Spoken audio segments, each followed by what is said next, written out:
ആദ്യം ശ്രീ എ സമ്പത്ത്, മുഖ്യമന്ത്രി മുന്നിൽ നിന്ന് നയിച്ച തെരഞ്ഞെടുപ്പാണ്. നിയമസഭാ തെരഞ്ഞെടുപ്പിനുള്ള സെമി ഫൈനൽ എന്ന വിശേഷണത്തോടുകൂടി എല്ലാവരും ഉറ്റുനോക്കിയ തെരഞ്ഞെടുപ്പിൽ മുഖ്യമന്ത്രിയും മന്ത്രിമാരും ക്യാമ്പ് ചെയ്ത് നടത്തിയ 23 ദിവസം നീണ്ട പ്രചരണം കേരളം ആകെ കണ്ടതാണ്. ആ തെരഞ്ഞെടുപ്പിൽ ഇത്രയും വലിയൊരു തോൽവി നിങ്ങൾ പ്രതീക്ഷിച്ചിരുന്നോ? ആ തോൽവിക്കുള്ള കാരണങ്ങൾ എന്താണ്?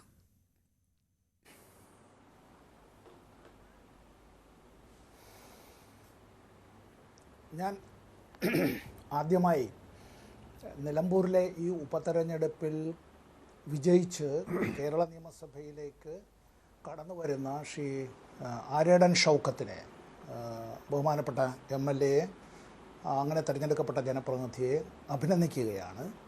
ഒപ്പം ഈ തെരഞ്ഞെടുപ്പിൽ താൻ ജയിച്ചാലും തോറ്റാലും ഉയർത്തിപ്പിടിക്കുന്ന രാഷ്ട്രീയത്തിൽ ഉറച്ചു നിൽക്കുമെന്ന് പ്രഖ്യാപിച്ച് ഒരു വർഗീയവാദിയുടെയും വോട്ട് വേണ്ട എന്ന് അസന്നിഗ്ധമായി പ്രഖ്യാപിച്ച സഖാവ് സ്വരാജിനെ അഭിനന്ദിക്കുകയാണ്.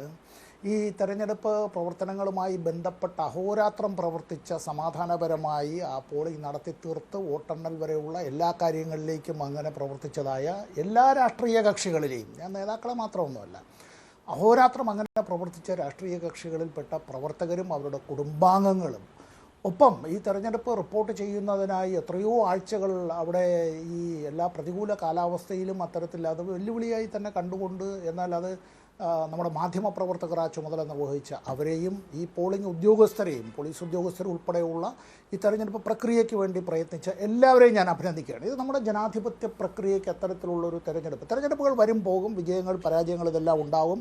ഞങ്ങൾ വിജയിച്ചില്ല എന്നുള്ളത് സത്യമാണ് എന്നുള്ള കാര്യം അത് അംഗീകരിച്ചുകൊണ്ട് തന്നെ, ജനവിധിയെ പൂർണ്ണമായി അംഗീകരിച്ചുകൊണ്ട്, ആ ജനവിധിയെ അംഗീകരിച്ചുകൊണ്ട് തന്നെ തെരഞ്ഞെടുപ്പിൽ നിന്ന് പാഠങ്ങൾ പഠിക്കേണ്ടതുണ്ട്. ആ തെരഞ്ഞെടുപ്പിൽ തിരഞ്ഞെടുക്കപ്പെട്ടവരും, നമ്മളിപ്പോൾ ഫസ്റ്റ് പാസ് ദ പോസ്റ്റാണ് നമ്മുടെ എല്ലാ തെരഞ്ഞെടുപ്പുകളിലും സംഭവിക്കാറുള്ളത്. പൊതു തെരഞ്ഞെടുപ്പായാലും ഉപതെരഞ്ഞെടുപ്പായിരുന്നാലും അവിടെ ഈ മറ്റു വോട്ടുകളെല്ലാം ഇങ്ങനെ കാറ്റത്ത് പറന്നു പോകുന്നത് പോലെയാണ്. നമുക്ക് ആനുപാതിക പ്രാതിനിധ്യ വ്യവസ്ഥയൊന്നും നമ്മുടെ പൊതു തെരഞ്ഞെടുപ്പിൽ പോലും ഇല്ലാത്തത് കൊണ്ട് ഇവിടെ LDFന് ഞങ്ങൾ വിജയിച്ചില്ല എന്ന് പറയുമ്പോൾ ഞാൻ ഒരു മിനിറ്റ് ഒന്ന് എടുത്തോട്ടെ. ഫിഡൽ കാസ്ട്രോയോട് എർണസ്റ്റോ ചെഗുവേര ഒരിക്കൽ ചോദിക്കുകയുണ്ടായി, ഫിഡൽ, നമ്മൾ ഈ പോരാട്ടത്തിൽ നമ്മൾ വിജയിച്ചില്ലെങ്കിൽ എന്ത് ചെയ്യും? അതിന് ഫിഡൽ കാസ്ട്രോയുടെ മറുപടി, എർണസ്റ്റോ, നമ്മൾ പോരാട്ടം തുടരും. ശരി, നമ്മൾ ഈ പോരാട്ടത്തിൽ വിജയിച്ചാൽ നമ്മൾ എന്ത് ചെയ്യും? നമ്മൾ വീണ്ടും കരുത്തോടു കൂടി തന്നെ പോരാട്ടം തുടരും. ഈ പോരാട്ടം തുടരുക തന്നെയാണ്. എന്തിനാണ്? ഇത് വർഗീയവാദത്തിനെതിരായി, വിഘടനവാദത്തിനെതിരായി, നമ്മുടെ നാടിനെ ഭിന്നിപ്പിക്കാൻ ആഗ്രഹിക്കുന്ന പല വൈതാളിക ശക്തികൾക്കും എതിരായിട്ടുള്ള രാഷ്ട്രീയ നിലപാട് എല്ലാ രാഷ്ട്രീയ പാർട്ടികളും കൈക്കൊള്ളണം. ഇടതുപക്ഷ ജനാധിപത്യ മുന്നണി, വിശിഷ്യ സഖാവ് സ്വരാജ് അത് ഉയർത്തിപ്പിടിച്ചു. ഞാൻ ഇപ്പോൾ പറഞ്ഞു നിർത്താൻ ആഗ്രഹിച്ചതാണ്.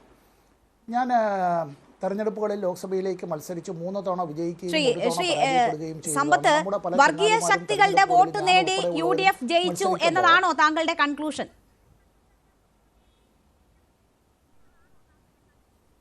ഞാൻ ആ കൺക്ലൂഷനിലേക്ക് വരുന്നതിന് മുമ്പ് ഇത് പറഞ്ഞു, എൻ്റെ കൺക്ലൂഷൻ എന്നുള്ളതിലേക്ക് എടുക്കണ്ട. അതിപ്പോൾ സഖാവ് ഗോവിന്ദൻ മാസ്റ്റർ ഇന്ന് വാർത്താ സമ്മേളനത്തിലും അതിനുശേഷം സഖാവ് TP നമുക്ക് ഒരു മണിക്കൂർ തികച്ചു കിട്ടില്ല, 50 മിനിറ്റ് മാത്രമാണ് സമയം കിട്ടുക. നമുക്ക് 4 അതിഥികളുണ്ട്, അപ്പോൾ എല്ലാവരിലേക്കും പോകണം. അതുകൊണ്ടാണ് ഞാൻ ഇടപെട്ട് തന്നെ ചോദിക്കുന്നത്, വർഗീയ വോട്ടുകളാണ് UDFനെ ജയിപ്പിച്ചത് എന്നതാണോ താങ്കളുടെ? അവർ കഴിഞ്ഞിട്ട് ഞാൻ പറയാം. പറഞ്ഞോളൂ, പറഞ്ഞു പൂർത്തിയാക്കിക്കോളൂ, എന്നിട്ട് ഞങ്ങൾ വർഗീയവാദികളുടെ വോട്ട് തേടിയിട്ടില്ല. അവർ തേടിയിട്ടുണ്ട് എങ്കിൽ അവർ അത്തരം കാര്യത്തെ സംബന്ധിച്ച് പരിശോധിക്കട്ടെ. ഞങ്ങൾ വർഗീയവാദികളുടെ വോട്ട് തേടിയിട്ടില്ല എന്നാണ് പറഞ്ഞത്. ഒരു സ്ഥാനാർത്ഥി പരസ്യമായി പറയുകയാണ്, ഞാൻ ജയിച്ചാലും തോറ്റാലും ഞാൻ ഈ നാട്ടിലെ സാധാരണ ജനങ്ങളുടെ വിഷയങ്ങൾ ഏറ്റെടുത്തുകൊണ്ടുള്ള രാഷ്ട്രീയ പ്രവർത്തനത്തിലുണ്ടാവും, വർഗീയവാദികളുടെ വോട്ട് വേണ്ട എന്ന് പറയുക. സാധാരണ ഒരു സ്ഥാനാർത്ഥി പറയുക എന്താണ്? എല്ലാവരുടെയും വോട്ട് വേണം, എന്നെ വിജയിപ്പിക്കണമെന്നാണ്. സ്വരാജ് അങ്ങനെ ഒരു വിട്ടുവീഴ്ചയ്ക്ക് തയ്യാറായില്ല. അതുകൊണ്ടാണ് ഞാൻ ശ്രീ ആര്യടൻ ഷൗക്കത്തിനെ അഭിനന്ദിച്ചപ്പോൾ തന്നെ തുടർച്ചയായി ഞാനിവിടെ സഖാവ് സ്വരാജിനെയും അഭിനന്ദിക്കാൻ ഇടയായത്. ഞങ്ങൾ വർഗീയവാദികളുടെ വോട്ട് തേടിയിട്ടില്ല. വർഗീയതയ്ക്കെതിരായിട്ടുള്ള പോരാട്ടം ഞങ്ങൾ തുടരുക തന്നെ ചെയ്യും. അതിനുമപ്പുറം മുഖ്യമന്ത്രി ഉൾപ്പെടെയുള്ളവർ അവിടെ എത്തി സർക്കാരിന്റെ നേട്ടങ്ങൾ എന്ത് എന്നത് ജനങ്ങളോട് ആവർത്തിച്ച് പറയുന്നുണ്ടായിരുന്നു. മുഖ്യമന്ത്രി പങ്കെടുത്ത യോഗങ്ങളിലൊക്കെ വലിയ ജനപിന്തുണയുണ്ടായിരുന്നു. മുഖ്യമന്ത്രി 2 തവണയായി 6 ദിവസത്തോളം അവിടെ തമ്പടിച്ചിരുന്നു. മന്ത്രിമാർ അതുപോലെ ക്യാമ്പ് ചെയ്ത് ഓരോ മന്ത്രിമാരും എന്താണ് ഈ നാടിന് വേണ്ടി ചെയ്തത് എന്നത് പറഞ്ഞു. വികസനം ഒരു പ്രധാനപ്പെട്ട അജണ്ടയായിരുന്നു. മറ്റ് വിഷയങ്ങൾ ഉന്നയിച്ചിട്ടുണ്ട് എങ്കിൽ കൂടിയും എന്താണ് സർക്കാർ ചെയ്തത് എന്ന് പറയാനാണ് ഏറ്റവും കൂടുതൽ സമയം മുഖ്യമന്ത്രിയും മന്ത്രിമാരും ചെലവഴിച്ചത്. അപ്പോൾ അങ്ങനെ ഒരു പ്രചരണം നടന്ന തെരഞ്ഞെടുപ്പ്, അത്രയും പ്രാധാന്യത്തോടു കൂടി കണ്ട തെരഞ്ഞെടുപ്പിൽ ഒരു തിരിച്ചടി നേരിടുമ്പോൾ അത് സർക്കാർ വിരുദ്ധ വികാരമാണ് ജനങ്ങൾ പ്രകടിപ്പിച്ചത് എന്ന ഒരു ബോധ്യത്തിലേക്കാണോ എത്തുന്നത്?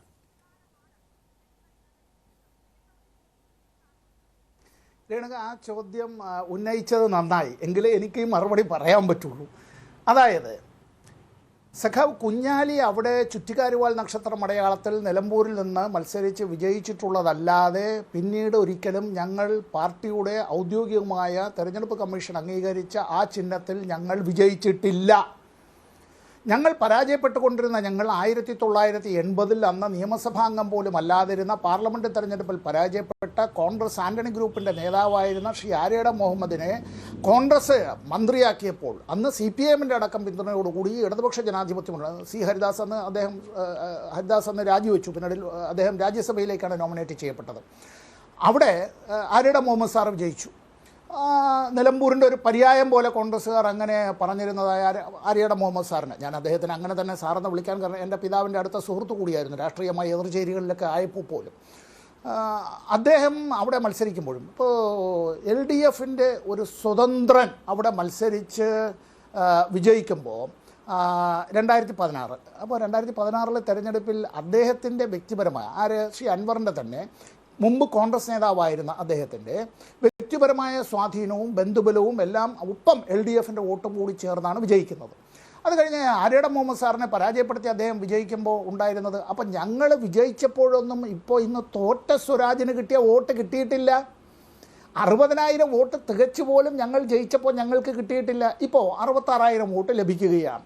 ഈ 66,000 വോട്ട് ലഭിക്കുന്നു എന്ന് പറയുമ്പോൾ കഴിഞ്ഞ 1ാം പിണറായി സർക്കാരും 2ാം പിണറായി സർക്കാരിൻ്റെയും കാലത്ത് ഏറ്റെടുത്ത് നടപ്പാക്കിയതായിട്ടുള്ള വികസന പ്രവർത്തനങ്ങൾ, ആ വികസന പ്രവർത്തനങ്ങൾ അക്കമിട്ട് എണ്ണി നിരത്തി ഞങ്ങൾ പറയുക തന്നെ ചെയ്യും. എല്ലാ മണ്ഡലങ്ങളിലും വിജയിച്ചു കൊള്ളണമെന്നൊന്നുമില്ല. ഞങ്ങളിനി എല്ലാ വികസന പ്രവർത്തനങ്ങളെ പറ്റിയും പറഞ്ഞാലും കേരളത്തിലെ 140 നിയമസഭാ മണ്ഡലങ്ങളിലും അങ്ങനെയൊന്നും അത്ഭുതം സൃഷ്ടിച്ചുകൊണ്ട് LDFന് വിജയിക്കാൻ കഴിയില്ല എന്നുള്ളതും സത്യമാണല്ലോ. നിലമ്പൂരിലെ ഈ തെരഞ്ഞെടുപ്പിൽ ഞങ്ങൾ രാഷ്ട്രീയമായ കാര്യങ്ങൾ പറയും. ഇപ്പോൾ വോട്ടെണ്ണി വന്നപ്പോൾ ആദ്യത്തെ റൗണ്ടിലെല്ലാം വന്നപ്പോൾ നമ്മുടെ മാധ്യമപ്രവർത്തകർ തന്നെ പറഞ്ഞതും ഞങ്ങൾക്ക് തന്നെ മനസ്സിലായതും UDF പ്രതീക്ഷിച്ചതുപോലുള്ള ലീഡ് അവരുടെ ശക്തി കേന്ദ്രങ്ങളിൽ ഉണ്ടായില്ല. ശരിയാണല്ലോ രേണുക? പിന്നീട് LDFൻ്റെ ശക്തി കേന്ദ്രങ്ങളിലേക്ക് വന്നു. LDFൻ്റെ ശക്തി കേന്ദ്രങ്ങളിലേക്ക് വന്നപ്പോൾ LDF പ്രതീക്ഷിച്ചതുപോലുള്ള മുന്നേറ്റം ഉണ്ടാക്കാൻ അവിടെയും കഴിഞ്ഞില്ല. ഞങ്ങൾക്കെല്ലാം സംഭവിച്ചിട്ടുള്ള കാര്യം. ഇതുകൊണ്ടാണ് ഞാൻ പറഞ്ഞത്, ഇത് എല്ലാ രാഷ്ട്രീയ പാർട്ടികളും, അത് CPM കോൺഗ്രസും മാത്രമൊന്നുമല്ല, BJP ഉൾപ്പെടെയുള്ള രാഷ്ട്രീയ പാർട്ടികൾ ഈ തെരഞ്ഞെടുപ്പിൽ നിന്ന് ഒട്ടനവധി പാഠങ്ങൾ ഉൾക്കൊള്ളേണ്ടതായിട്ടുണ്ട്. സംഘടനാപരമായിട്ട് ഇത്തരത്തിലുള്ള പ്രവർത്തനങ്ങൾ നടത്തിയത്, അക്കാര്യത്തിലുണ്ടായ വിജയം അല്ലെങ്കിൽ പോരായ്മ, ജനങ്ങളിലേക്ക് ഇറങ്ങിച്ചെന്ന് രാഷ്ട്രീയം പറയുന്നത്, ജനങ്ങളെ വിലയിരുത്തുന്ന കാര്യത്തിൽ അത്തരത്തിലുള്ള നിരവധി കാര്യങ്ങൾ ഈ തെരഞ്ഞെടുപ്പുമായി ബന്ധപ്പെട്ട് വരുന്ന ദിവസങ്ങളിൽ ഇത് ചർച്ചയാവുക തന്നെ ചെയ്യും. അവിടെ പ്രതിഫലിച്ചത് എന്നതിൽ താങ്കൾ ഡയറക്റ്റ് ആയിട്ടൊരു ആൻസർ തരുന്നില്ല. കാരണം സർക്കാരിന്റെ വിലയിരുത്തലാകും എന്നത് മുഖ്യമന്ത്രി മറ്റ് ഭരണവിരുദ്ധ വികാരമേ അല്ല.